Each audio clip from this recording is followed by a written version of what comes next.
तो इस क्वेश्चन में 2 पार्ट गिवन है और फर्स्ट पार्ट के भी 3 पार्ट है। What is the effect on the interference fringes on YDSC when first part the separation between the two slits is decrease. तो इंटरफेरेंस फ्रिंजेस पर क्या इफेक्ट पड़ेगा अगर दो स्लिट के बीच का जो सेपरेशन है उसको डिक्रीज कर दिया जाए।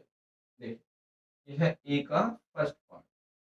जो फ्रिंज विड्थ होती है beta that is D lambda upon D, ये होता है जो दो स्लिट है उनके बीच का सेपरेशन। तो यहाँ से हम देख सकते हैं beta is directly proportional to 1 upon D, इसका मतलब स्लिट सेपरेशन के इनवर्सली प्रोपोर्शनल है। अब इसने कहा है separation between the two slits that means D is decrease, अगर ये डिक्रीज होगा तो फ्रिंज विड्थ इंक्रीज, तो डी डिक्रीजेस, तो therefore fringe width increase. Second, the width of the source slit is increased, width जो सोर्स स्लिट है उसकी width बढ़ाई। तो ये सोर्स है यहाँ पर और यहाँ दो स्लिट होती है इसके सिमेट्रिक, ये सोर्स है, ये पहली स्लिट होती है और ये दूसरी, जो ये स्लिट है ये सोर्स है और इसकी विड्थ दी है एस। ओके, और वेवलेंथ लैम्डा कंसीडर कर लेंगे और इन दोनों सोर्स जो ये स्लिट है दो सोर्स की तरह काम करें, इनके बीच का सेपरेशन स्मॉल डी, और इस सोर्स और इन दो स्लिट का जो प्लेन है उनके बीच में सेपरेशन है कैपिटल वेवलेंथ लैम्डा। तो इंटरफेरेंस पैटर्न को ऑब्जर्व करने के लिए जो कंडीशन है that is S upon S, जो इन दोनों का रेशो है स्मॉल एस, जो सोर्स स्लिट है उसकी विड्थ अपॉन ये डिस्टेंस कैपिटल एस, सोर्स और स्लिट्स के बीच का सेपरेशन, ये लेस देन होना चाहिए lambda upon D. Lambda wavelength, small D दोनों स्लिट के बीच का सेपरेशन, स्मॉल एस जो सोर्स स्लिट है उसकी विड्थ, और कैपिटल एस सोर्स और स्लिट्स के बीच का सेपरेशन। यह है conditions for observing interference pattern. Sharp pattern अगर देखेंगे तो उसके लिए कंडीशन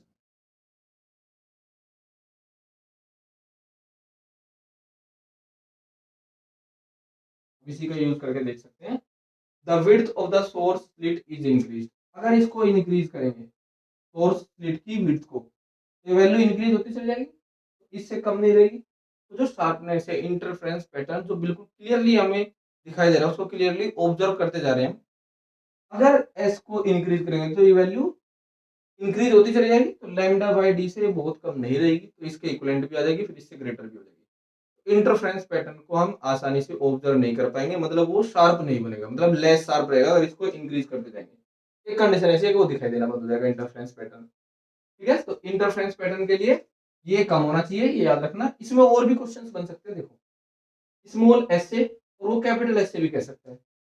अगर सोर्स स्लिट को दूर लेते चले जाए एस की वैल्यू बढ़ती चली जाएगी, ये इंक्रीज होगी तो ये वैल्यू डिक्रीज, इसका मतलब ये वैल्यू कम होती जाएगी तो इससे कम रहेगी हमेशा, तो इससे और कम होती चली जाएगी तो शार्पनेस बढ़ती जाएगी, इंटरफेरेंस पैटर्न अच्छा बनेगा। और अगर इसको पास लेकर चलते जाएं इन स्लिट्स के पास, मतलब इनकी तरफ को, तो ये कम होती चली जाएगी तो ये वैल्यू इंक्रीज, तो फिर लेस शार्प। तो ये वैल्यू कम होनी चाहिए, अगर ये वैल्यू बढ़ेगी तो शार्पनेस कम हो जाएगी, ये वैल्यू घटेगी तो शार्पनेस बढ़ जाएगी, मतलब क्लियर कट इंटरफेरेंस पैटर्न दिखाई देगा अगर ये वैल्यू कम है। ओके, तो इससे भी क्वेश्चन बन सकता है, इससे बन सकता है, इससे बन सकता है, वो आप लोग आसानी से कर सकते हैं अगर ये कंडीशन याद है तो। If S increases then S upon S will not be very less than lambda by D, तो इंटरफेरेंस पैटर्न बिकम्स लेस।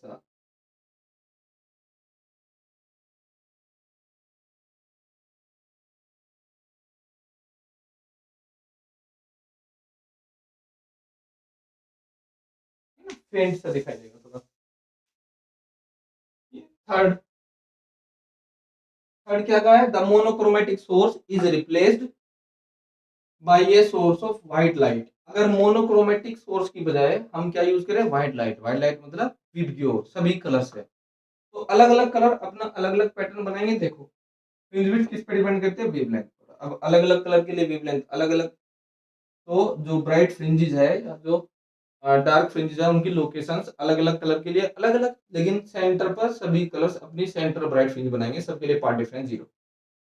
तो सभी के लिए जो सेंटर पर फ्रिंज बनेगी वो ब्राइट है, तो सब मिलके कैसे कैसे फ्रिंज बनाएंगे व्हाइट, लेकिन दोनों तरफ सेंटर के दोनों तरफ अलग अलग कलर के लिए जो फ्रिंजेस है ब्राइट फ्रिंजेस वो अलग अलग लोकेशंस पर है, तो हमें कलर्ड फ्रिंजेस दिखाई देगी। हालांकि सबसे पास में कौन सी फ्रिंज दिखाई देगी, जिसका मिनिमम सबसे पहले बनेगा वो वेवलेंथ कम होगी, वेवलेंथ कम होती है वायलेट कलर के लिए, तो वायलेट कलर फर्स्ट मिनिमम पे नहीं होगा, तो वहां दिखाई देगी रेड। तो सेंट्रल ब्राइट फ्रिंज जो व्हाइट है उसके दोनों तरफ सबसे पास में मिलेगी रेड, उसके बाद में फिर वो मिक्सअप हो जाएगा, फिर कलर्ड फ्रिंजेस दिखाई देगी। तो थर्ड केस में all the wavelengths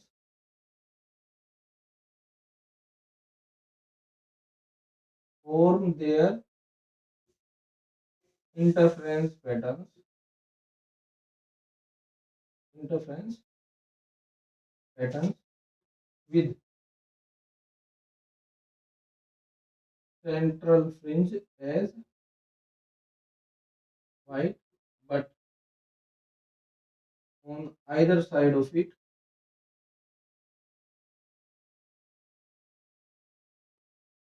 there are colored fringes. Colored fringes. The intensity at the central maxima in YDSC setup is I naught. Central maxima की इंटेंसिटी आई नोट, एक slit की 4 गुना होती है intensity maximum पर। अगर एक slit की आई है तो उसकी 4 टाइम्स 4 आई नोट 4 आई हो जाएगी आई note. So that the intensity at a point where the path difference is lambda by 3 is I naught by 4. तो रिजल्टेंट इंटेंसिटी का फॉर्मूला होता है ये 4 I naught cos square I by 2, जहां पर ये होती है ब्राइट फ्रिंज की intensity 4 I naught. I naught लेते हैं हम वहां पर वाईडीएससी में एक स्लिट की इंटेंसिटी, तो एक स्लिट की इंटेंसिटी अगर आई नोट है तो ब्राइट की कितनी हो जाती है 4 आई नोट। तो ये ब्राइट फ्रिंज की इंटेंसिटी दी है, एक स्लिट की नहीं है, मतलब 4 आई नोट की जगह क्या कहा है आई नोट, ये है आई नोट, ठीक है ना, ये चीज ध्यान, ये है इंटेंसिटी ऑफ ब्राइट फ्रिंज,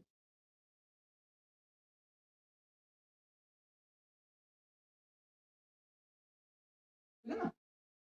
अब कहां पर निकालनी है intensity, at A point where path difference is lambda by 3। इस फॉर्मूले में तो फेज डिफरेंस है 5, तो फेज डिफरेंस निकालने के लिए पाथ डिफरेंस जो लैम्डा बाय 3 दे रखा है उसको यूज कर लेंगे। We know delta 5 phase difference upon 2 pi is equal to delta x path difference upon lambda. तो delta 5 is equal to 2 pi upon lambda और डेल्टा एक्स है लैम्डा अपॉन 3, इससे ये कैंसिल, तो 2 पाई अपॉन 3, यहाँ पर वैल्यू पुट करेंगे I equal to I naught cos square pi by 2, ये हो जाएगी value pi upon 3, cos pi by 3 मतलब 60 डिग्री, कोस 60 होता है हाफ, तो आई नोट 1/2 का होल स्क्वायर, तो आई नोट अपॉन